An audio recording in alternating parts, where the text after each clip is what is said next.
Hello everyone, welcome back. Today we are going to about seed dispersal and the fourth post fertilization event, that is the formation of a fruit. First of all, we will discuss about the seed dispersal. As we know that the seed is the unit of the next generation. आपको पता है seed आपका next generation का unit है. So after the formation of the seed के बारे में हम पढ़ चुके हैं, उसके formation के बारे में हम पढ़ चुके हैं. उसका formation हो जाए लेकिन उसका dispersal ना हो तो उसका कोई भी utilization नहीं होगा. जब तक उसका germination नहीं होगा तब तक उसका कोई भी utilization नहीं होगा. So seed dispersal is very important process and it must. Okay, ये आपका होना चाहिए. तो सीड डिस्पर्जल होता क्या है आपका? दैट इज़ द ट्रांसपोर्ट और movement of a seeds away from the parent plant. यानी कि पेरेंट प्लांट में आपके फॉर्म हो रहे हैं. पेरेंट प्लांट से क्या होगा, आपका सीड का आपका ट्रांसपोर्ट या मूवमेंट आपके दूसरे प्लेसेस में ही क्या कहलाता है, आपका सीड डिस्पर्जल कहलाता है. And this allow seed to spread in a large geographical area. जिससे जब आपका सीड डिस्पर्जल होगा, आपका सीड ट्रांसपोर्ट होगा, मूवमेंट होगा उसका एक पेरेंट प्लांट से अवे, तो उससे क्या होगा, वो लार्ज एरिया में जियोग्राफिकल एरिया में क्या हो सकता है, आपका न्यू प्लांट को क्या कर सकते हैं, आपका जर्मिनेट कर सकते हैं और स्प्रेड हो सकते हैं, और जो नेसेसरी भी है. क्योंकि अगर एक पेरेंट प्लांट है उसके इर्द गिर्द अगर आपके सीड्स आपके जर्मिनेट होते रहेंगे तो क्या होगा, आपका कंपटीशन बढ़ेगा आपका सीड्स के बीच में, और क्या हो जाएगा, वो आधे से ज़्यादा जो बहुत सारे हो क्या हो जाएंगे, आपके डिस्ट्रॉय हो जाएंगे. तो इसका सिग्निफिकेंस क्या होता है आपका? This result in the competition between the every one of the seedling as well as with parent plant.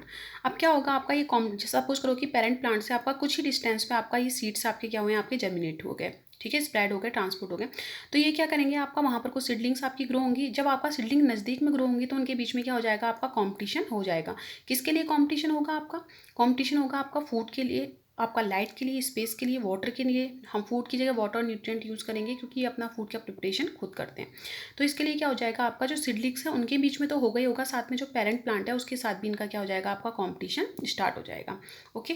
And the second point is that seed dispersal is important for the plant to grow. Obviously आपके new plant के growth के लिए seed dispersal आपका necessary है.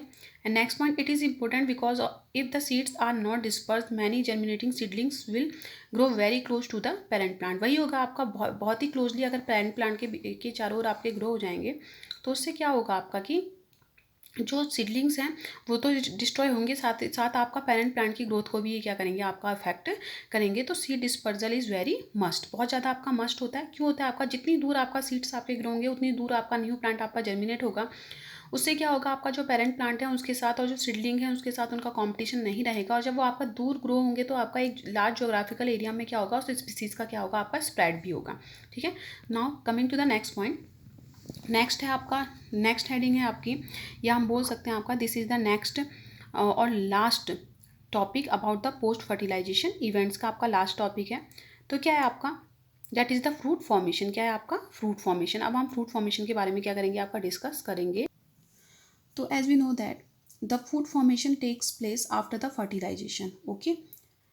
आ ovule mature into the seed and the ovary into the fruit. क्या होता है आपका? ओव्यूल आपका सीड में मैच्योर हो जाता है और ओवरी किस में मैच्योर हो जाती है, आपकी फ्रूट में मैच्योर हो जाती है. And both the processes run simultaneously. मैंने आपको पहले भी बताया, both the processes proceed simultaneously. An important point is that as as a true fruit is formed as a result of the cell division, expansion and the differentiation in the ovary. Inside the ovary the cells will divide and redivide, they expand, they differentiate and they will form a fruit. Okay. An important point is that how the process will start. इसके लिए भी क्या होता है आपका, वो एक stimulus को क्या करते हैं, आपका रिसीव करते हैं. ठीक है. जो सेल्स होती हैं, जो आपका किसके अंदर, आपका ओवरी के अंदर जो सेल्स हैं वो आपका स्टिमुलस आपका रिसीव करेंगे फ्रूट के फॉर्मेशन के लिए. तब जा करके वो डिवाइड एंड रीडिवाइड होंगी उसकी सेल्स, एंड आपका एक्सपैंड होंगी और आपका डिफ्रेंशिएट होंगी आपकी और क्या बनेगा, आपका फ्रूट का फॉर्मेशन होगा. And important point is that जो ओवरी के अंदर की जो सेल्स हैं वो तो क्या होंगी, आपकी फ्रूट में कन्वर्ट हो जाएंगी. And the wall of the ovary transform into the fruit wall. और जो आपका फ्रूट, जो आपका ओवरी की वॉल है वो किस में कन्वर्ट हो जाती है, आपकी फ्रूट वॉल में कन्वर्ट हो जाती है. And this fruit wall is known as the pericarp. This fruit wall is known as the pericarp. So generally the growth of the fruit is very fast. Generally क्या होता है, आपका जो fruit growth होती है वो क्या होती है, आपकी बहुत ज़्यादा फास्ट होती है. For example, an ovary of the pumpkin shows a 20 folds increase in size just in 2 week times. देखो क्या होता है आपका, जैसे स्टिमुलस मिलेगा तो आपका ग्रोथ होनी स्टार्ट हो जाएगी फ्रूट की, यानी कि फ्रूट का फॉर्मेशन स्टार्ट हो जाएगा आपका। तो ये कह रहा है आपका कि जो क्या होता है ग्रोथ होती है फ्रूट की, वो जनरली क्या होती है आपकी बहुत फास्ट होती है। इसको हम इस एग्जाम्पल से देख सकते हैं।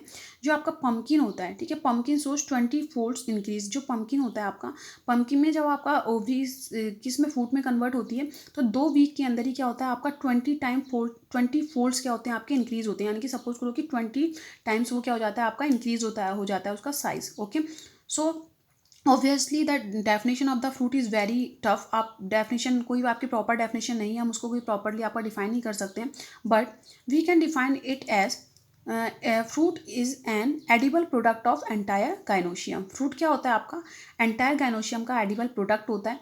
And any floral part which is sweet, juicy और fleshy, coloured, aromatic and encloses seeds. Okay, seed और सीड्स कुछ भी हो सकता है आपका। तो इसकी डेफिनेशन क्या बन सकती है आपकी, an edible product of entire gynoecium and any floral part which is sweet, juicy और fleshy, coloured, aromatic and encloses seed और seeds.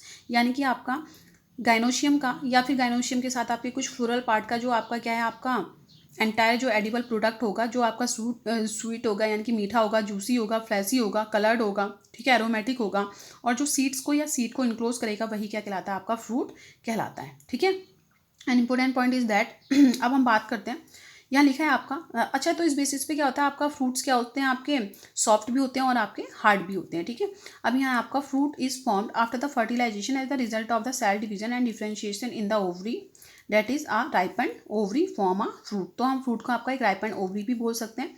And the wall of the fruit is known as the pericarp. आपको पता है the ovary wall convert into the fruit wall which is called the pericarp, which may be fleshy. जैसा कि मैंने आपको बताया कि फ्लैसी भी होते हैं आपके फ्रूट्स और हार्ड भी होते हैं। गुआवा में, टमाटो में क्या होता है आपका फ्लैसी होता है, कुकुम्बर में, और may be leathery and dry किस में होता है आपका, पी हो गया आपका, बीन हो गया आपका, ठीक है, मस्टर्ड हो गया आपका, इसमें क्या होता है आपका ये लेदरी होता है। ठीक है, क्या होता है आपका लेदरी होता है। Now coming to the next point, that is the pericarp have 3 layers. Pericarp में कितनी लेयर्स होती हैं आपकी, 3 लेयर्स होती हैं। Outermost is known as the epicarp, middle one is known as the mesocarp and inner one is known as the endocarp. कितनी layer होती हैं आपकी, 3 लेयर होती हैं, epicarp, mesocarp and endocarp. Okay, okay, now pericarp protect the seed and fruit and help in their dispersal. Okay, आपका जो pericarp होगा वो फूड को प्रोटेक्ट करेगा, तो इनडायरेक्टली वो किसको प्रोटेक्ट कर रहा है आपका सीड को प्रोटेक्ट कर रहा है, एंड उसके डिस्पर्जल में क्या करेगा आपका हेल्प करेगा। Fruits contain single seeds, many fruits contain single seeds such as the mango, litchi etcetera, ये आपका सिंगल सीड्स कंटेन करते हैं। And very large number of some are with the very large number of the seeds like there are thousands of tiny seeds in the orchid, fruit, ficus etcetera. तो क्या होता है आपका जो seeds के number होते हैं वो 1 भी हो सकते हैं और आपका 1000 के हिसाब से भी हो सकते हैं। 1000 के लिए जो एग्जांपल है वो आपका ऑर्किड है और क्या है आपका फाइकस है आपके। Now next is the significance of the fruits. अब हम फ्रूट्स के सिग्निफिकेंस के बारे में पढ़ लेते हैं। What are the importance of the fruits, क्या क्या इंपोर्टेंस होती है। Fruits protect the seed from the mechanical injury, obviously because the seeds are present inside the fruits and then fruit protect it from the mechanical injury. Fleshy fruits provide food to the animals who also act as dispersal agents of their seeds। अब देखो एक तरह से आपका fruit भी dispersal में क्या करता है आपका सीड्स के हेल्प करता है। कैसे करता है, व्हेन फ्रूट्स आर जूसी, अगर आपके फ्रूट जूसी होते हैं, फ्लैसी होते हैं, तो एनिमल्स इनकी ओर अट्रैक्ट होते हैं, वो इनको एज अ फूड क्या करते हैं आपका यूज़ करते हैं, जिससे क्या होता है आपका जब उसको खाते हैं तो जो आपका सीड्स होता है उसको इधर उधर क्या कर देते हैं आपका स्प्रेड कर देते हैं, जिससे क्या होता है आपका सीड डिस्पर्जल की प्रोसेस होती है। Okay, now next is fruits also provide the nutrient so its own development to its own developing seedlings and are also consumed by the humans। obviously humans आपका फ्रूट को क्या करते हैं आपका as a food हम use करते हैं, हम बहुत ज़्यादा डिपेंडेंट होते हैं आपका फ्रूट के ऊपर। Okay, and next important point is that the fruits also provide the nourishment to its own seedling. जो ओन सीडलिंग्स होती हैं उनको भी फ्रूट क्या करते हैं आपका नरिशमेंट प्रोवाइड करते हैं and also consumed by the human beings. Okay, so there are the 2 diagrams of the fruits. आपके फ्रूट्स के 2 डायग्राम हैं, आप देख सकते हैं, this is the apple and this one is a mango. आप देख सकते हैं कि मैंगो में आपका एक ही सीड है लेकिन एप्पल में आपके बहुत सारे सीड्स होते हैं। And this one is the flower stalk, this one is the core of the core और पेरिकार्प, ये आपका पेरिकार्प है। Okay, this one is the seed with the thick testa, आपको पता है कि सीड की 2 लेयर होती हैं, testa and tegmen. And this one is the fleshy रिसेप्टिकल।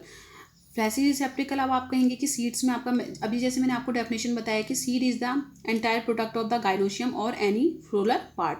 तो रिसेप्टिकल आपका फ्लोरल पार्ट होता है, और आपका जो एप्पल होता है, एप्पल में आपका मेन जो आपका गाइनोशियम होता है वो नहीं खाया जाता है, जबकि किसको खाया जाता है, आपका रिसेप्टिकल को, यानी कि थैलेमस को क्या करते हैं हम एज अ फ्रूट क्या करते हैं, आपका ईट करते हैं। तो इसके बारे में हम पढ़ेंगे। फ्लैसी जो आपके क्या होते हैं, फॉल्स फ्रूट होते हैं, ये आपका फॉल्स फ्रूट में आता है। And this one is the mango, mango आपका ट्रू फ्रूट में आता है। आप देख सकते हैं स्टोनी एंडोकार्प, ये आपका स्टोनी यानी कि जो आपका सीड के जस्ट बाहर वाली जो लेयर होगी उसको क्या बोला जाएगा, आपका स्टोनी एंडोकार्प। स्टोनी होता है आपका, हार्ड होता है, so it is known as the endocarp. This one is the seed. और जो मिडिल पोर्शन है आपका, ये फ्लैसी है, ये आपका मीजोकार्प है। And this one is the epicarp, mango हो गया आपका।